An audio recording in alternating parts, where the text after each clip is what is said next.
I do want to talk about the PACT Act and explain that the PACT Act is the largest healthcare and compensation benefit that has happened, at least in my time frame of 15 years as a veteran service officer, and how that benefits so many of our veterans. And we're talking veterans of a couple different eras.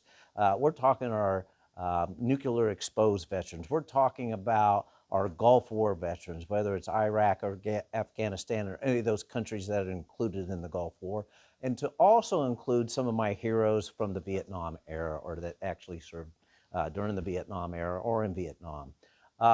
This PACT Act has been the best thing that I've ever seen for our veterans and for some of our surviving spouses. Very important that it's understood what the PACT Act did, what it added, and how this may benefit a veteran and or the dependents. The PACT Act had a big expansion on what I would call the Gulf War disabilities. It included all these other nations that weren't included, specific locations where toxic exposures occurred, gave a list of 10 different possible cancers that would be presumed due to the toxic exposures, as well as 10 respiratory disabilities that have been added. Now, I get a lot of veterans that go, well, I was in a toxic exposed area stateside.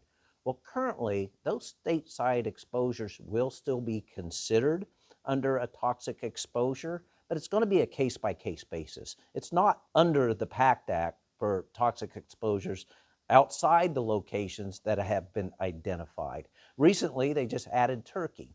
And a question came up today during our training, well, how did Turkey get added? Well, Turkey's been added as a Gulf War disability and falls under the presumption of the previous Gulf War disabilities, but not under all the new 20 disabilities that have been added under the PACT Act for the toxic exposure. So I wanted to make that really clear because it wasn't clear to me.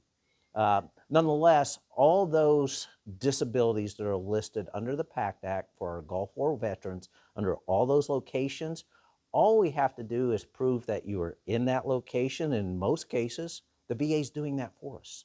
The VA is sending our veterans that have served in these areas letters that under your service, under our information, you have possible benefits under the PACT Act, and you may want to seek compensation for those disabilities. And of course, it's got to be one of those 20 disabilities to be presumed caused by that exposure.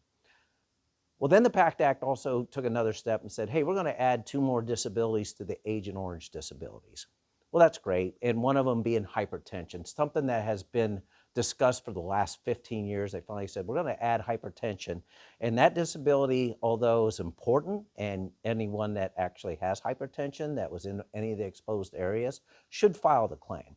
Want to make it known, though, if your hypertension is controlled by medication, whether it's given by the VA, whether it's given by a private physician, if your hypertension is controlled, you still have the diagnosis, but it's controlled, you may get a 0% disability. A 0% disability means you do have hypertension. It is service-related. We're just not going to compensate it because it's being controlled. It's under control. There's no, what I would call, impact to quality of life or your health as long as your hypertension is controlled. Nonetheless, those veterans that have been deemed exposed fall under the PACT Act. Even though you may only get a 0% disability, you should still visit your VSO and file the claim for that disability. Now, the significant part about the PACT Act and the Agent Orange disabilities is the addition of 5 new locations of presumed exposure: Guam, Thailand, Cambodia, Laos, and the Johnson Atoll.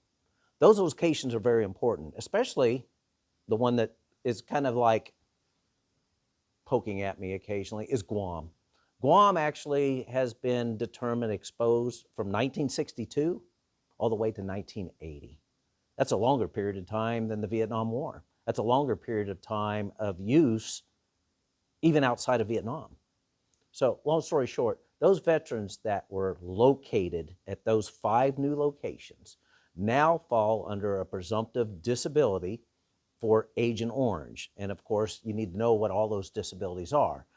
I like to use va.gov or the public health va.gov to identify all the disabilities, whether it's for the Gulf War, whether it's for the nuclear areas that have the ionization exposures, or for the Agent Orange exposures. Their disabilities are listed there, the locations are listed there, and what's also important is the dates are listed there for any type of exposure to the toxic exposures. So again, want to make sure that it's understood that the PACT Act is basically the best benefit that has been added for our veterans. It's going to cover a lot of veterans as far as when they served, where they served, but it's also important to know you should utilize your Veterans Service Office to guide you through the PACT Act. The last thing I want you to do is file a claim for something that's not included, for a location that's not on the presumed exposure list. And the reason being is the backlog's really high right now because of all these new claims. Last thing I want to do is waste your time, waste the VA's time in filing for something that's not included in the PACT Act. But if it's included and a benefit is warranted, I want to make sure you're visiting your Veterans Service Office so we can get the details and get your claim filed efficiently and effectively to benefit you and your family. And the other thing I want to note, a lot of people are getting letters and concerns about, hey, I need to file my PACT Act claim by August 9th of this year to be retroactive back to August 10th of 2022. The fact is, if you don't have one of the disabilities currently presumptive to your exposure, there's no reason to run in and file a claim that you were exposed. There is no disability for exposure. The disabilities are listed, and those disabilities will be presumed due to your exposure. So let's say 5 years from now, you come down with one of the cancers that listed. When you file that claim, once you have that diagnosis, you're just not going to get that effective date when it was put in the law of August 10th, 2022. Your claim will be effective from the date you have the diagnosis or the date of your claim when you put the claim in. So you're not losing anything by not filing a PACT Act claim before August 9th of 2023.